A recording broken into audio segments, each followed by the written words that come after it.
May kumakalat. May full blockade daw sa Strait of Hormuz at hinaharang ang Chinese oil tankers. Pero walang ganitong confirmed event. Ang Strait of Hormuz ay isa sa pinaka-critical na oil routes sa mundo. Malaking bahagi ng global oil supply dumadaan dito. Claim, may full blockade daw ang US Central Command.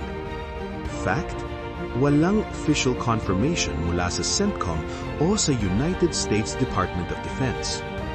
Claim, may order na i-intercept lahat ng barko. Fact, walang credible evidence ng ganitong military directive. Claim, target ang Chinese oil tankers. Fact, totoo na ang China ay malaking buyer ng oil ng Iran, pero walang verified interception na nangyayari ngayon.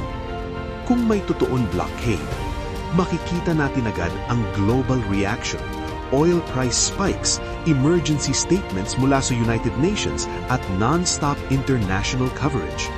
Pero wala tayo niyan ngayon.